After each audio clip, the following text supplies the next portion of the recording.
Every morning, roughly 750,000 people walk through the doors of Grand Central Terminal in New York City. They tilt their heads back at that impossible ceiling, cerulean blue, constellations painted in gold leaf, light pouring through arched windows the height of a 12-story building. They photograph the clock above the information booth. They feel, almost involuntarily, that they are standing inside something that was built for them, a gift from a civilization at its best. But Grand Central Terminal was not built by civic pride or public vision or democratic ambition. It was built because one man spent 60 years cornering every market he touched. And the building you are standing in is the final monument to that obsession. Well, here's the detail that never makes the tour. Cornelius Vanderbilt never held a single engineering credential, never designed a single mile of track, never drove a single spike. And yet, through stock manipulation and legislative bribery documented in the New York Times as early as 1867, he legally controlled more railroad miles than any individual in American history. The clock overhead was installed to celebrate his family's mastery of time itself. Time, as it turned out, was the one thing he could not buy. Now we begin at the water. Staten Island, 1810. The harbor smells of salt and rotting rope and horse manure from the docks. A 16-year-old boy named Cornelius Vanderbilt has borrowed $100 from his mother, Phoebe Hand Vanderbilt, a loan documented in family correspondence and referenced in New York State ferry licensing records from 1811, and used it to purchase a Perry-Auger, a flat-bottomed two-masted sailing ferry common to New York Harbor at the time. He is not yet the Commodore. He is not yet anything. He is a large, physically intimidating teenager from a working-class Dutch family on Staten Island, and he has decided, with a clarity that would define the next 7 decades of his life, that he is going to control the water between Staten Island and Manhattan. The myth that formed around this moment is one of the most durable in American business history. Vanderbilt is held up as the archetypal self-made man, grit over privilege, hustle over inheritance, the boy who started with one boat and built an empire. And there is truth in that framing, up to a point. He did borrow the money. He did work the ferry himself in the early years, hauling passengers and freight across the harbor in all weather. He was, by documented account, exceptionally good at it. Punctual, reliable, relentlessly attentive to schedule. New York State issued him his ferry license, and within 2 years, he had enough revenue to repay his mother and begin expanding. But here's the part the myth leaves out. Vanderbilt did not build his early empire through superior service alone. He built it through a method so deliberate and so ruthless that it would take historians decades to name it properly. When a competitor operated a ferry route he wanted, Vanderbilt did not simply try to outcompete them on quality or price. He undercut them to zero. He would slash his fares below operating cost, below the price of the coal and the crew, and sustain those losses personally until his competitors either surrendered their routes or went bankrupt. Then, once the competition was gone, he raised prices. Every time, without exception. On paper, passengers loved him. Cheaper fares, more reliable service. A man who seemed to genuinely despise the idea of charging more than necessary. In reality, he was teaching himself the mechanics of market strangulation, and he was extraordinarily talented at it. By the time he was in his 30s, Vanderbilt had forced several Hudson River steamboat operators out of business entirely using this exact method.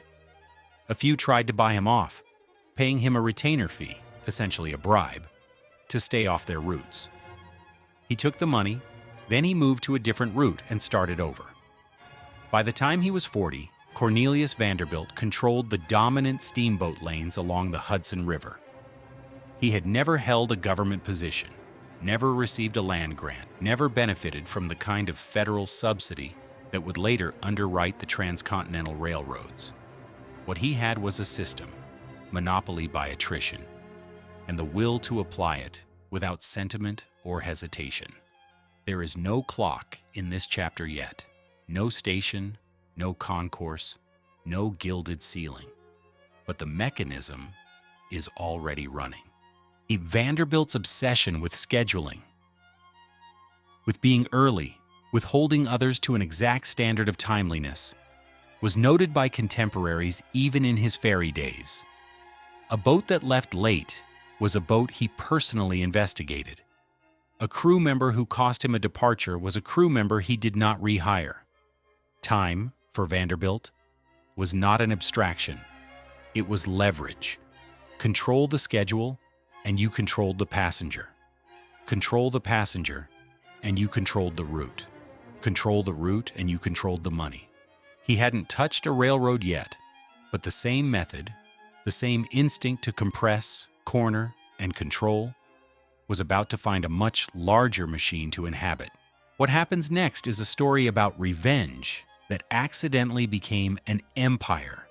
New York City, 1862. Vanderbilt is 68 years old, absurdly wealthy by any standard of the era, and increasingly interested in a new kind of transportation that has been quietly reshaping the American interior for 30 years. Railroads.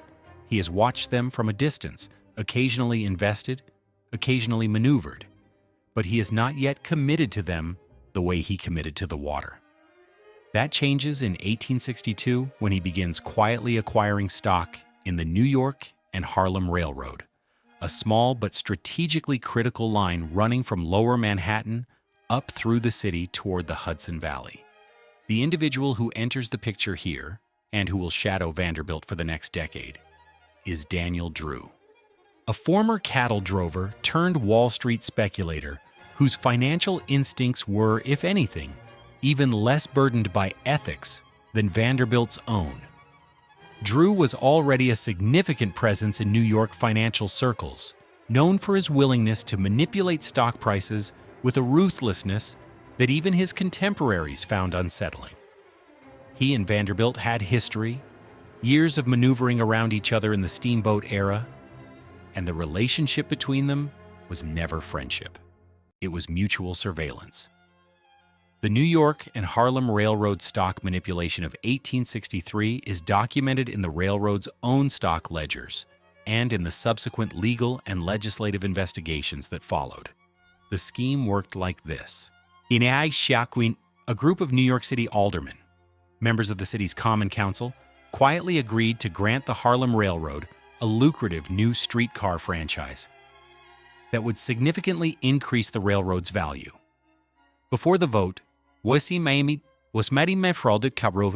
shorted Harlem stock, betting it would fall. Then they planned to vote the franchise down, pocket their short-selling profits, and walk away clean. What they failed to account for was Vanderbilt. He was watching the ledgers. He saw the short positions accumulating. And instead of selling, he bought. He bought everything.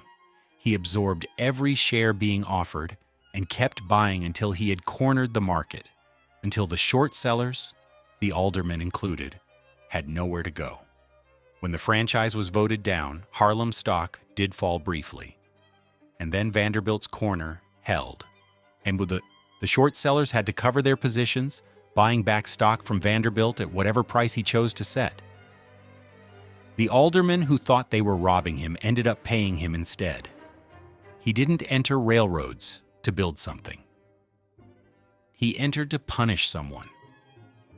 And he stayed because the money was unlike anything even he had seen before. The New York and Harlem Railroad was now his. He wasted no time. He standardized the schedules. He imposed his own timetables on the platforms, reportedly overriding the railroad's official printed schedules with his own posted notices. A small detail, but a telling one. The station clocks were not decorative. They were instruments of authority. If the train left when Vanderbilt said it left, then the railroad operated on Vanderbilt's time. Everything else followed from that. The consequence of the Harlem corner was not merely financial. It established a behavioral template that Vanderbilt would follow for the rest of his life, and that his competitors would study with increasing alarm. You could not out-trade him on the open market. You could not wait him out. And if you tried to trap him, he would absorb the trap and turn it back on you with interest. By 1863, the word was out in New York financial circles. Vanderbilt was not a man to short. One railroad was not enough. The network logic of the Northeast demanded more. Every line connected to another. Every connection was a choke point waiting to be owned. The Hudson River Railroad sat adjacent to the Harlem line, and Vanderbilt's attention was already moving toward it before the ink was dry on the Harlem settlement. One line, then the next, until the whole corridor was his. The only question was how much it would cost everyone else. Now we arrive at Albany, and the price of a legislature. 1869.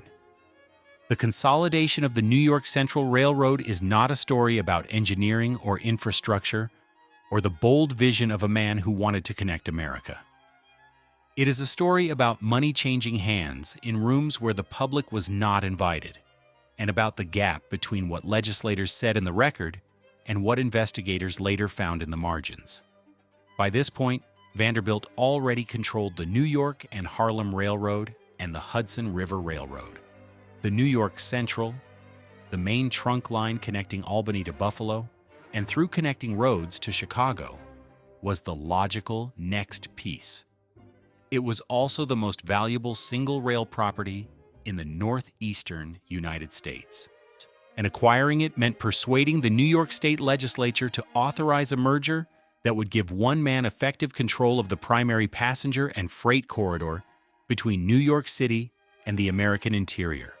Vanderbilt's son, William Henry Vanderbilt, appears in the record here as a more cautious, more administratively minded partner, already being groomed to inherit an operation that was becoming too large for any single personality to manage through force of will alone. William Henry would spend years trying to make the empire manageable. He largely failed, but that comes later. The legislative record of 1869 documents a consolidation bill that passed with a smoothness that struck several contemporaries as suspicious. And bribery allegations against Vanderbilt's Albany lobbyists were not whispered. They were printed. The documented estimates of what the consolidation required in payments to sympathetic legislators vary.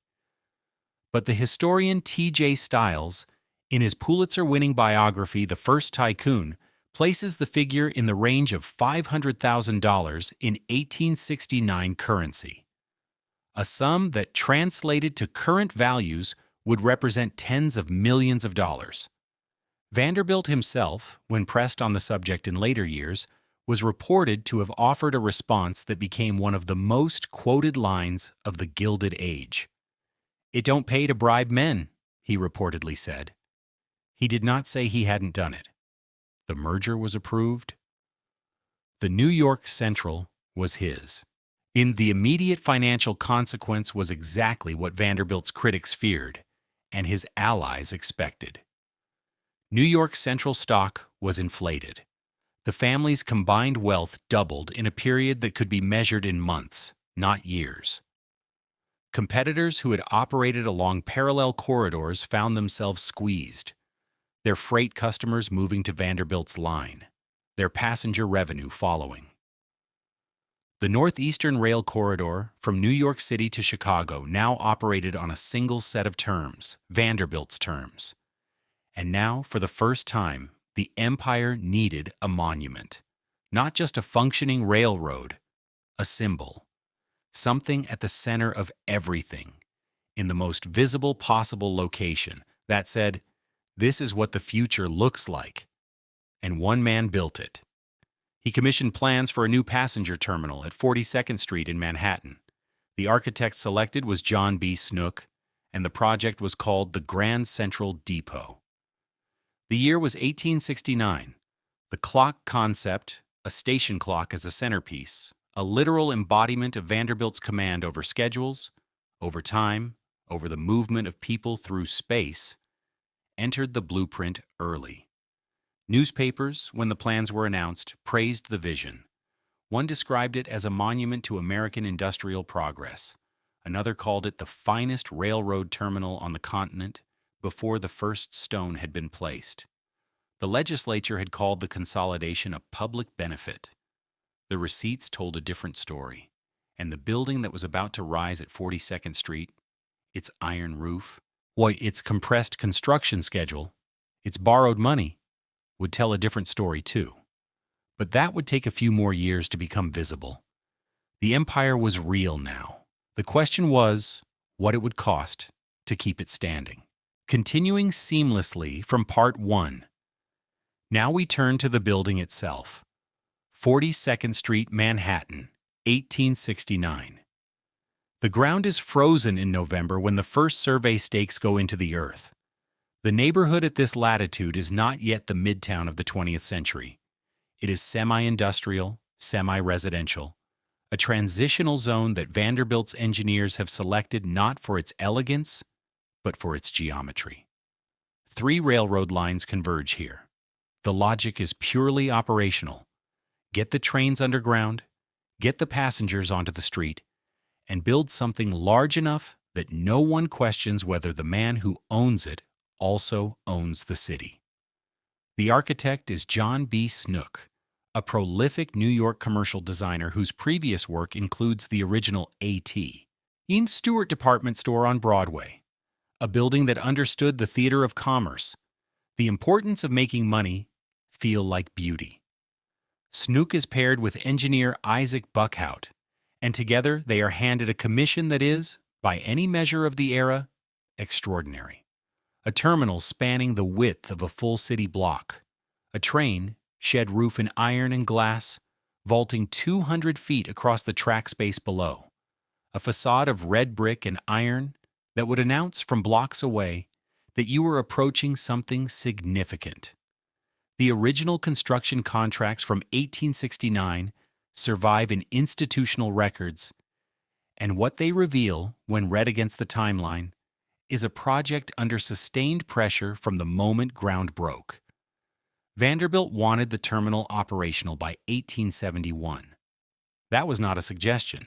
The budget compression orders that came from Vanderbilt's office are documented, not as dramatic ultimatums, but as the steady, grinding pressure of a man who had spent 60 years treating deadlines as moral obligations and cost overruns as personal insults.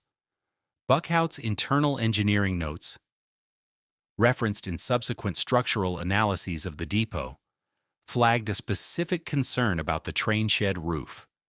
The iron and glass vault was ambitious by any standard of contemporary engineering. The lateral bracing, according to Buckhout's own calculations, was insufficient relative to the snow and wind load data that engineers of the period already had access to. This was not a failure of knowledge. It was a failure of priority. The roof was designed to a schedule, not to a safety margin. The Grand Central Depot opened on October 10, 1871. The press coverage was exactly what Vanderbilt's office would have hoped for. The New York Times described the train shed as magnificent. Visitors reported standing beneath the glass and iron vault and feeling something close to awe. The particular sensation of a ceiling so high and a space so wide that the ordinary human sense of scale simply stops functioning. The clock installed above the main entrance was a simpler instrument than what would later replace it, but newspapers noted it specifically. It was described in the language of the era as a symbol of the precision and reliability that the New York Central Railroad promised its passengers. On paper, it was a triumph. A monument completed on schedule, under budget relative to comparable European terminals. A proof that American industrial ambition could produce something genuinely beautiful. In reality, the train shed roof was already under stress. Within 15 years of opening, the structure required major unplanned reinforcement. Additional iron members bolted into place to provide the lateral support that Buckhout's original design had sacrificed for speed. The reinforcement work was done quietly. No press release, no public acknowledgement that the roof everyone had praised as a marvel had been built to a deadline, rather than an engineering standard. The fix worked, technically. The shed stood. But it was eventually torn down entirely when the terminal was rebuilt in the 1900s. Not because it was outdated, but because it was, at its structural core, not what it had been presented as. The clock above the entrance kept running through all of it. The trains ran on time. The passengers never knew the difference. That was, by now, a pattern. Something far more dangerous than a stressed roof was accumulating underneath the tracks. But the full cost of that would take another 3 decades to surface. What follows is a report nobody wanted read aloud. Wall Street, 1868 and 1869. The trading floors smell of cigar smoke and paper, and the particular anxiety of men watching numbers move faster than they can fully process. Vanderbilt is in his mid-70s now, an age at which most men of the era are either dead or retired, and he is operating with a financial fluency that has only sharpened with age. He has a railroad empire. He needs to capitalize it. And the method he chooses is one of the most instructive examples of legal financial manipulation in American history. The practice is called stock watering. The term itself comes from the cattle trade, the old drover's trick of feeding cattle salt before a sale to make them drink heavily, increasing their weight and therefore their market price just before the buyer's assessment. You inflate the value of the product before anyone can verify what it's actually worth. Daniel Drew, of all people, is often credited with bringing the practice to Wall Street. The irony of Vanderbilt, Drew's sworn enemy, using the same technique at a far grander scale, is one the documentary record captures without comment. Here is what actually happened. When Vanderbilt consolidated the New York Central in 1869, he issued $80 million in new stock. The actual assessed value of the railroad's physical assets, the tracks, the rolling stock, the stations, the land, was approximately $50 million by the most generous contemporary estimates. Charles Francis Adams, Jr., whose 1873 investigation Railroads, Their Origin and Problems remains one of the most rigorous early analyses of Gilded Age railroad finance, documented the disparity with the calm precision of a man who understood exactly what he was looking at. Vanderbilt and his insiders received shares at the inflated valuation. Later investors who bought on the open market paid inflated prices for assets worth substantially less. No law was broken, that was the point. The financial regulations of the 1860s did not prohibit the issuance of stock beyond asset value. Vanderbilt had not stolen anything. He had changed what the numbers meant, redefined the relationship between a railroad's paper value and its physical reality, and then sold the paper to people who had no way to verify the gap. He didn't steal the money. He changed what the money meant. The consequence was not immediate, and it was not contained. The inflated capitalization of the New York Central and other major railroads was one of the structural conditions that contributed to the Panic of 1873, the catastrophic financial contraction that threw hundreds of thousands of American workers out of employment, collapsed dozens of banks, and triggered a depression that lasted, by most economic measures, until 1879. Vanderbilt survived the panic relatively intact, as men of his specific financial position tended to do. The investors who had bought New York Central stock at inflated prices did not fare as well, and Jay Gould was watching. Gould, younger, sharper in certain financial respects, utterly without Vanderbilt's physical intimidation or personal charisma, had been studying the old man's methods since the early 1860s. He understood stock watering. He understood legislative manipulation. He understood that the real frontier of American railroad finance was not the track or the locomotive, but the capitalization table. Gould took everything Vanderbilt had demonstrated and removed the last remaining constraints.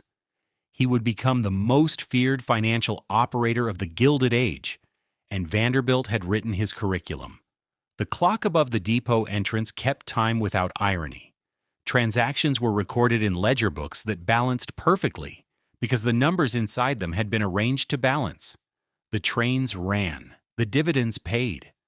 The gap between the paper and the physical reality widened, quietly, beneath the surface of everything. Gould was not finished learning, and Vanderbilt was about to discover that his own methods, turned against him, were more powerful than he had anticipated. Now we come to the fight that broke him. New York City and the New Jersey waterfront, 1868. This is the Erie War, a term that appears in the financial press almost immediately after the events it describes, because what happened was so operationally audacious and so legally chaotic that it required a name to contain it. It is remembered in the popular history of the Gilded Age as a colorful duel between titans. The documented record is considerably less romantic. Vanderbilt wants the Erie Railroad.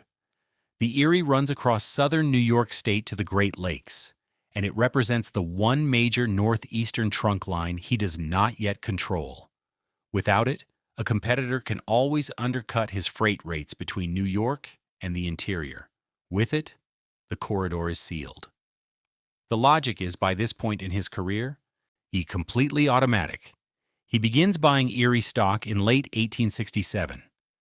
The Erie Ring, Jay Gould, Jim Fisk, and Daniel Drew, who is now operating firmly in the enemy camp, sees him coming.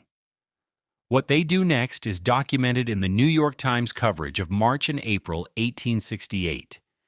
In the court injunctions filed across multiple jurisdictions, and in the subsequent legislative record of the New York State Assembly.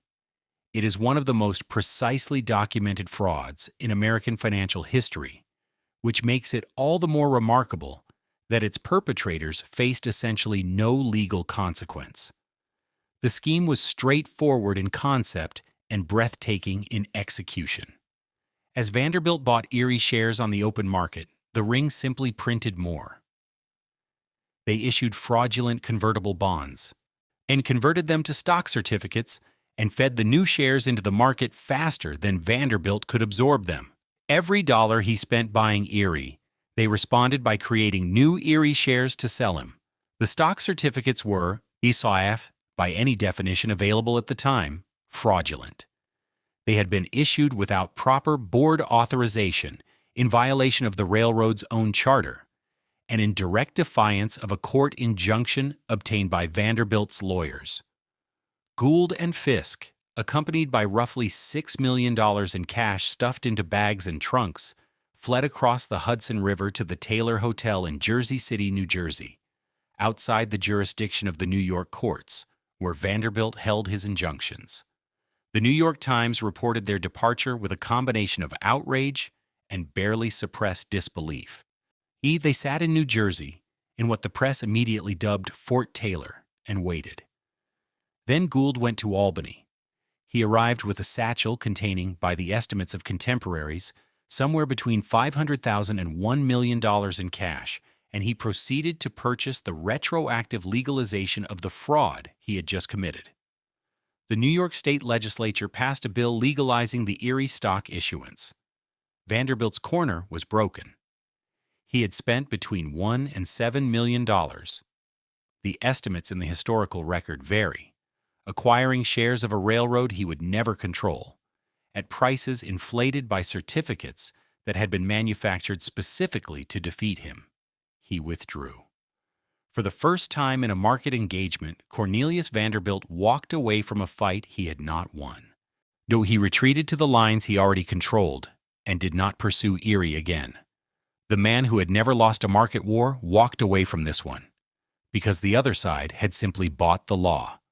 The Erie Railroad spent the next several decades in varying states of financial dysfunction, looted, and mismanaged by a succession of operators for whom it was an instrument of speculation rather than a transportation system. Gould moved on to larger targets. Vanderbilt's reputation, which had been largely untouchable in New York financial circles, took its first visible public crack. Newspapers that had praised him as a builder and an innovator began, cautiously, to question whether the empire he had assembled was the product of genius or simply the application of unlimited capital against opponents who couldn't sustain the attrition. His son William Henry was watching all of it. And William Henry was afraid. If you've made it this far, drop a comment below. Did you know any of this before today? The answer might surprise you. Next comes a reckoning that the ledgers tried to hide. The New York Central's rail yards, construction sites, and maintenance shops stretching across the northeastern United States through the 1860s and 70s. The smell of coal smoke and machine oil, the sound of hammers on cold iron, the particular exhaustion of men who work 12-hour shifts 6 days a week and are fined for arriving late to jobs that do not pay enough to cover a family's winter coal. This is the infrastructure of the empire. Not the stock ledgers, not the legislative chambers, and not the gilded interior of the depot on 42nd Street, but the physical reality of what it takes to run a railroad at scale in the 1870s. Vanderbilt's workers are almost entirely absent from the public mythology surrounding him. The histories that celebrate his vision and his financial acumen devote very little space to the men who actually built and maintained the network he owned. The congressional testimony from the Great Railroad Strike of 1877 fills some of that absence, and what it documents is not complicated. It is simply the arithmetic of a system in which the surplus flows upward and the risk flows down. In the summer of 1877, the New York Central reduced wages by 10% across its workforce. The reduction applied to engineers, firemen, brakemen, and DN shop workers. The men who operated the trains maintained the equipment and kept the physical infrastructure functioning. The wage cut was not an emergency measure. The New York Central had declared a dividend of $8 per share for the year. The money existed. The decision to cut wages while paying full dividends was a choice, made deliberately, by management that understood exactly what the arithmetic communicated. Workers at the West Albany shops and at yards across the system walked out. They were not alone. The summer of 1877 saw strikes spread across virtually every major American railroad simultaneously. The Baltimore and Ohio, the Pennsylvania, the Erie, in what became the first national labor action in American history. In Pittsburgh, the violence was severe. The Pennsylvania National Guard opened fire on strikers and bystanders. Over 20 people were killed. Rail yards burned. The documented death toll from the strike, taken across all railroads in all states, runs into the dozens. On the New York Central, the strike was suppressed with the deployment of the National Guard. The wage cuts were maintained. Vanderbilt, who was by this point in the final months of his life, he would die in January of 1878, reportedly described the striking workers as communists. The quote is documented in multiple contemporary accounts, and it captures, with a precision that no editorial comment could improve, the distance between the man at the top of the system and the men whose labor made the system function. Like he paid his shareholders $8 a share the same month he cut the men laying his track. The consequence of the strike was not the reversal of the wage cuts. It was the acceleration of labor organizing across the American railroad industry. The slow, painful, decades-long process by which workers in the most dangerous industrial occupation in the country began to build the institutional structures that would eventually give them some leverage against the men who owned the lines. That process would take 50 years and cost many more lives before it produced anything resembling stability. The depot on 42nd Street kept its clock running. The posted rules for New York Central employees documented in the railroad's operational circulars of the period included fines for tardiness. Workers who arrived late to shifts paid a financial penalty. The man who owned the clock also owned the penalty for failing to honor it. The building got more beautiful. The cost of maintaining it got more invisible. That gap between the polished surface of the institution and the human machinery underneath it would only widen as the decades passed. What follows is the moment the empire became a question. 10 Washington Place, New York City, January 4th, 1877. The house is quiet with the particular silence of rooms where someone has recently stopped breathing. Cornelius Vanderbilt is dead at 82, and the largest private fortune in American history, estimated at $100 million at the time of his death, a figure that in relative terms dwarfs the wealth of almost any individual before or since, is about to pass through the New York surrogate's court and into the hands of his eldest son, William Henry Vanderbilt. The will itself, probated in January of 1877, is one of the most instructive documents in the history of American wealth concentration. William Henry receives approximately $90 million, the overwhelming bulk of the estate, including controlling interest in the New York Central Railroad.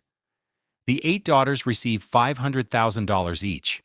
Cornelius Jeremiah Vanderbilt, the eldest son's younger brother, a man who had struggled throughout his adult life with mental illness and chronic debt, receives a trust structured to prevent him from accessing the principal. The disparity is not subtle. The daughters' combined inheritance amounts to $4 million against William Henry's $90 million.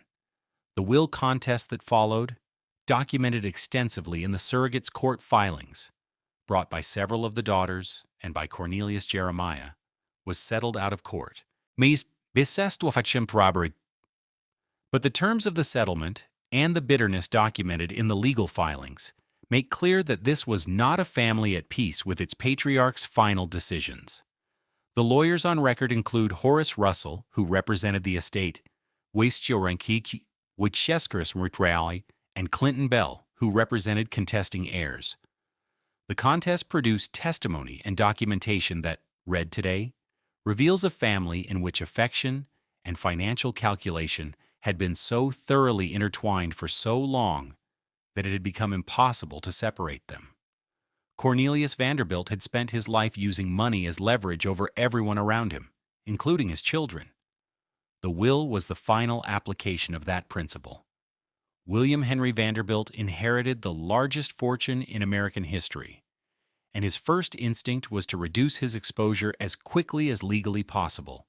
And within 2 years, he had unloaded approximately $30 million in New York Central stock in a single transaction, one of the largest individual stock sales in the history of Wall Street to that point.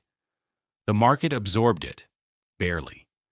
The sale temporarily destabilized New York Central's share price and confirmed what many in the financial community had suspected, that William Henry regarded the railroad empire not as a legacy to be extended, but as a liability to be managed. In an 1882 interview with the Chicago Daily News, William Henry Vanderbilt, pressed on the subject of the railroad's responsibilities to the traveling public, is reported to have said, "The public be damned." The quote has been disputed. William Henry later claimed he was misquoted or misunderstood.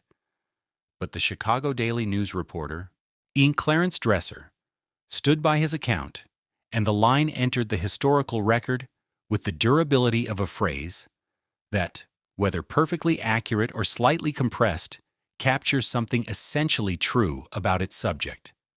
The Grand Central Depot on 42nd Street, the building his father had commissioned as a monument to the empire, was, by the time of Cornelius's death, already showing the limits of its original design. The tracks were congested. The platforms were inadequate for the volume of trains the New York Central was running. The train shed roof had been quietly reinforced once already. The building was not failing exactly. It was simply not equal to what the railroad had become.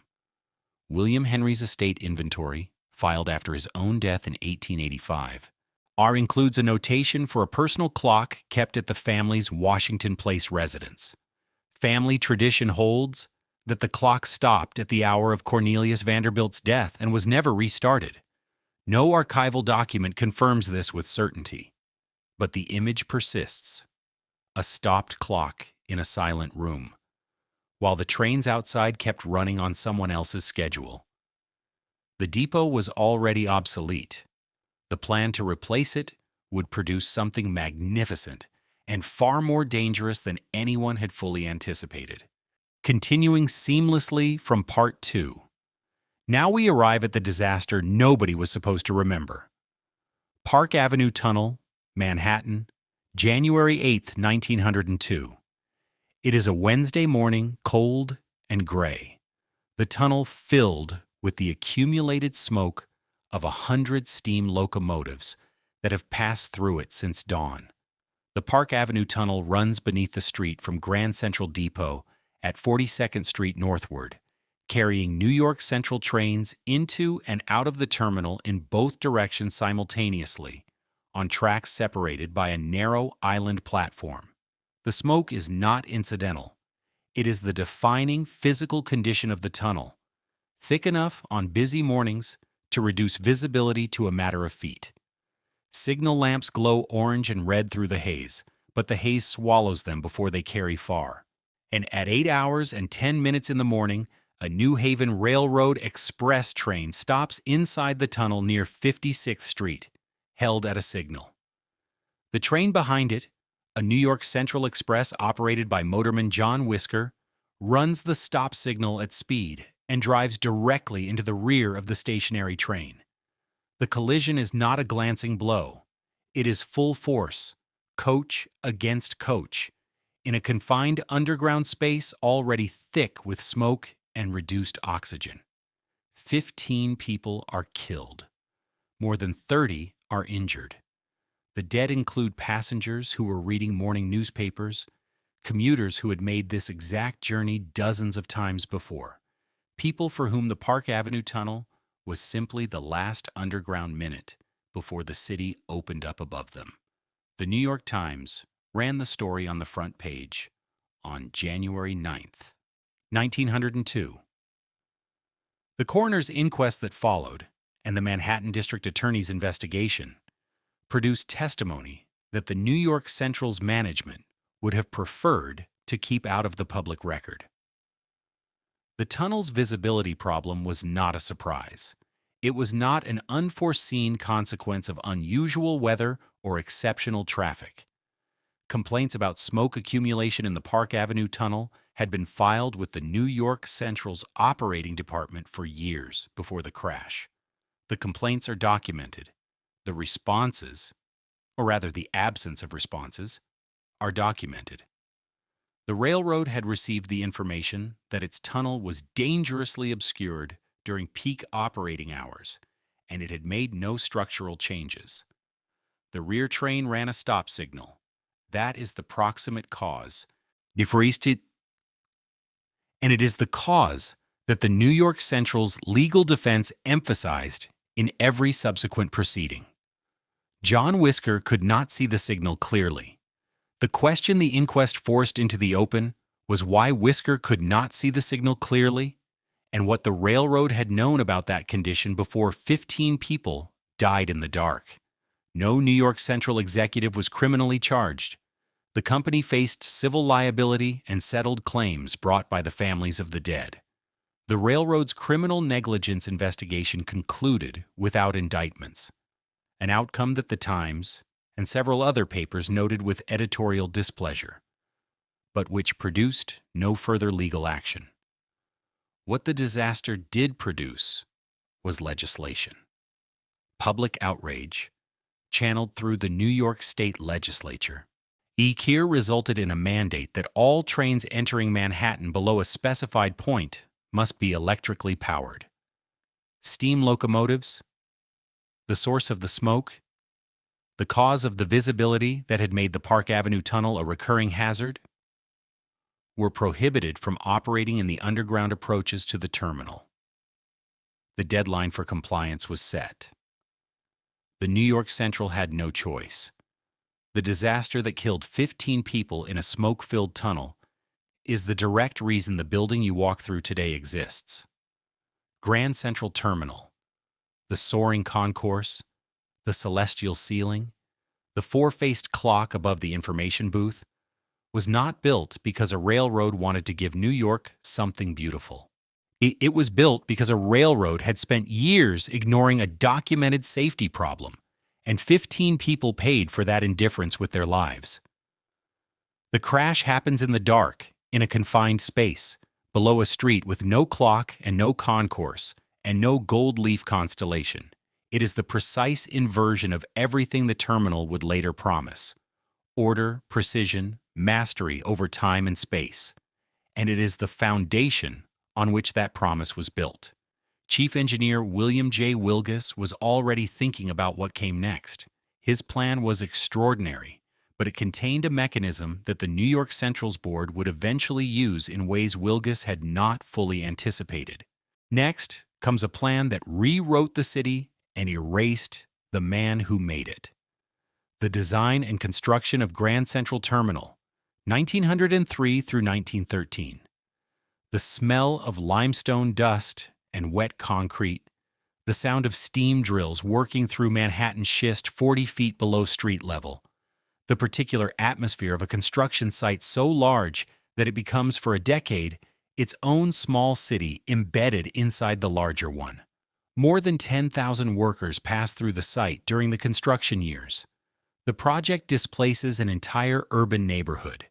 It reconfigures the street grid of Midtown Manhattan. It produces a building that will be photographed more times per year in the 21st century than almost any other interior space in the United States. The man who conceived it is named William J. Wilgus. He is the New York Central's chief engineer, and in December of 1902, less than a year after the Park Avenue Tunnel disaster, he submits a memorandum to the New York Central Board that is, by any measure of engineering vision, remarkable. The memorandum, which survives in institutional records, proposes not merely the electrification of the terminal approaches, but the complete reconstruction of the terminal itself. Tear out the old depot. Sink the tracks below grade on 2 levels. Cover the resulting real estate above the tracks and rent it to developers. Use the revenue from those air rights to finance the reconstruction. The terminal would, in effect, pay for itself by monetizing the space above it. The air rights concept was not entirely new, but Wilgus's application of it at this scale and in this location was genuinely original. It is the financial mechanism that makes Grand Central Terminal possible, and it is the mechanism that the New York Central would later use, in the hands of less scrupulous management, as a tool for real estate speculation that came close to destroying the building entirely. But that comes later.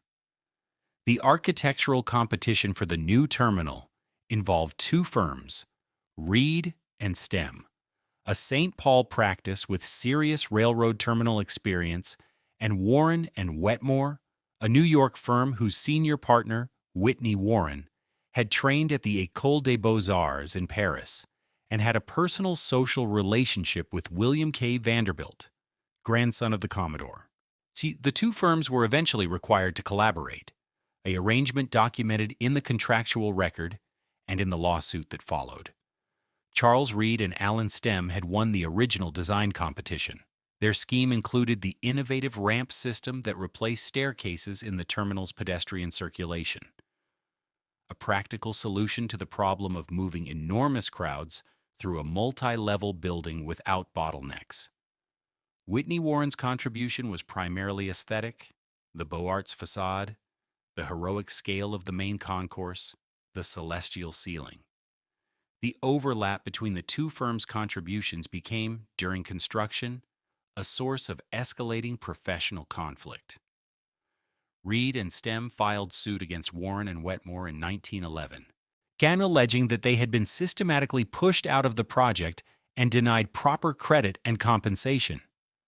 The lawsuit was settled, partially in Reed and Stem's favor, in terms that the court record documents, but that the architectural history of the building has largely ignored. Whitney Warren's name dominates the historical narrative of Grand Central Terminal's design. Charles Reed, who died in 1911 before the terminal opened, and Alan Stem, who lived to see the building completed without his firm's name on it, occupy footnotes in accounts that Warren and his associates helped shape. The building everyone calls a masterpiece was also a real estate financing scheme, and the man who actually conceived it was quietly written out of the story before the doors opened. E. Wilgus himself was forced out of the New York Central in 1907, 6 years before the terminal's completion. The specific circumstances of his departure involve a dispute with management over cost overruns and project control. The details are documented in internal correspondence that historians have only partially reconstructed.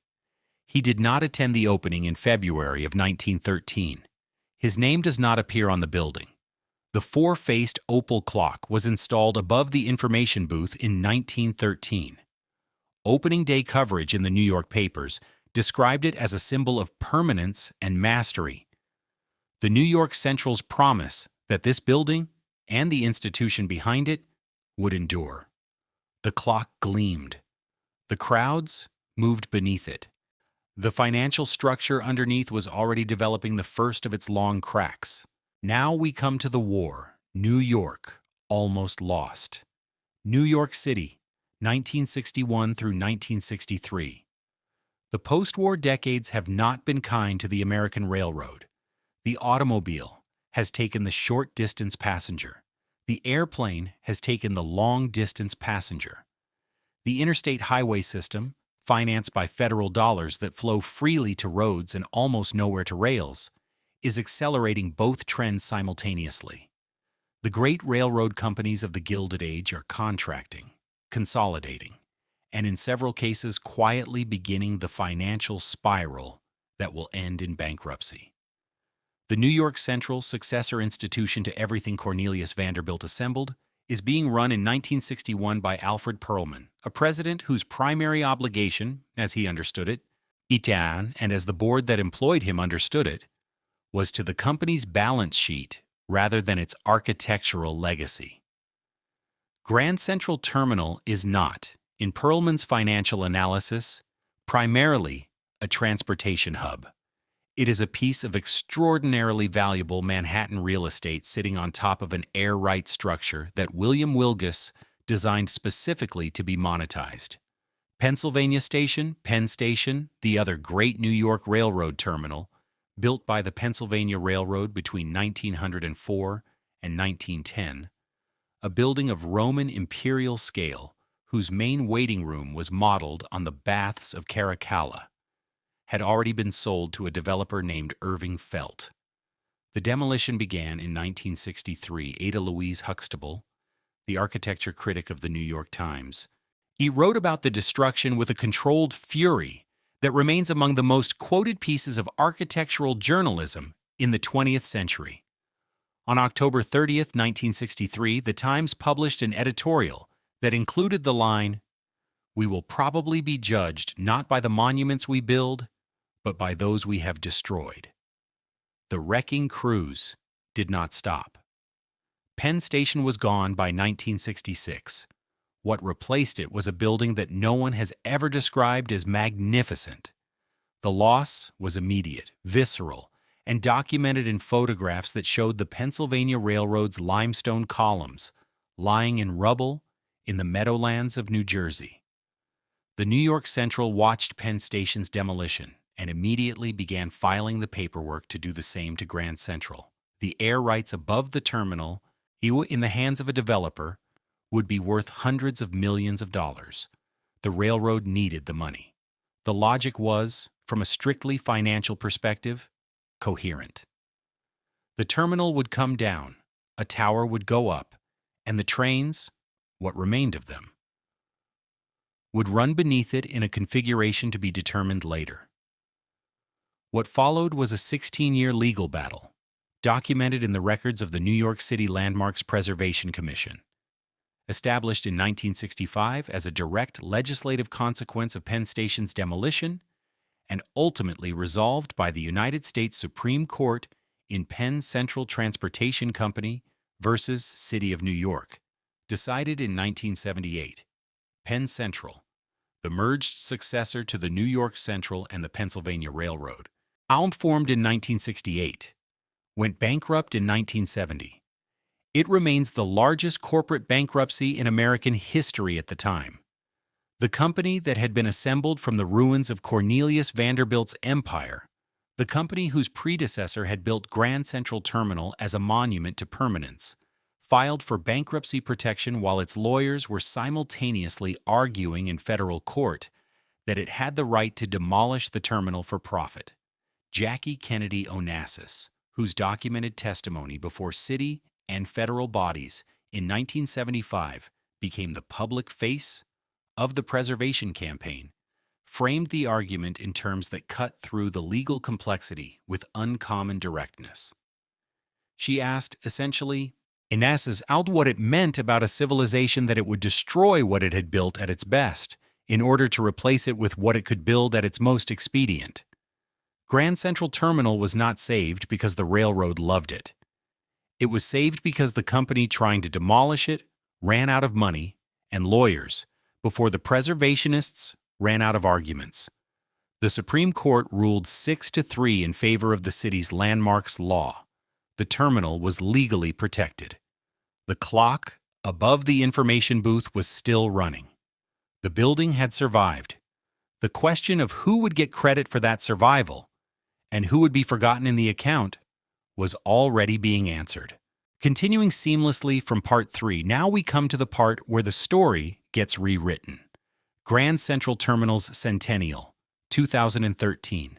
The concourse is full of camera crews and civic speeches and carefully worded tributes to vision and permanence. The building has been restored. A $200 million renovation completed in 1998 returned the celestial ceiling to something close to its original color, stripped decades of accumulated grime from the limestone, and brought the four-faced opal clock above the information booth back to the gleaming condition it had held on opening day in 1913. The Metropolitan Transportation Authority, which now operates the terminal, has done what the Vanderbilt family and its corporate successors never quite managed, maintained the building as though it mattered. The biographical industry surrounding Cornelius Vanderbilt tells a version of this story that has shifted considerably over the decades. Wheaton J. Lane's 1942 biography presented Vanderbilt in terms that the subject himself would have approved. A builder, a visionary, a self-made titan whose force of personality shaped the industrial landscape of a nation. The stock manipulation, the legislative bribery, the labor suppression, the Erie War, the watered stock, present in the record, largely softened in the framing. T.J. Stiles's 2009 biography, The First Tycoon, won the Pulitzer Prize for biography and did something the earlier accounts had declined to do. It went to the primary sources, the congressional testimony, the court records, the stock ledgers, the strike documentation. What Stiles found was not a different man exactly, but a far more complete one. A man whose genuine operational brilliance was inseparable from his willingness to corrupt legislators, destroy competitors, and treat the workers who maintained his empire as a variable cost to be reduced whenever the dividend required it. The heroic narrative had not been built from nothing. It had been built by selecting carefully from a record that, read in full, told a considerably more complicated story. You can buy a legacy, but you have to buy it again every generation. Vanderbilt University in Nashville, Tennessee, endowed with a $1 million gift from Cornelius Vanderbilt in 1873, retains his name. It is a fine institution. Its business school teaches, among other things, the history of Gilded Age railroad finance, including, in certain courses, the stock manipulation practices of its founder, as cautionary examples of unregulated market behavior. The clock above the Grand Central Information Booth, restored by a public transit authority to the specifications of a building, the Vanderbilt family's corporate successors tried to demolish, keeps time for 750,000 people a day. The motif has completed its first full turn, installed as a monument to one man's mastery, maintained now by the institution that replaced everything he built. And so we return to where we started, Grand Central Terminal, this morning. The light comes through the arched windows the same way it always has. Angled, golden, slightly theatrical, as though the building itself understands that it is being watched. The commuters move through the main concourse in the flowing, unconscious choreography of people who have made this journey so many times that the space has become invisible to them. The tourists stop.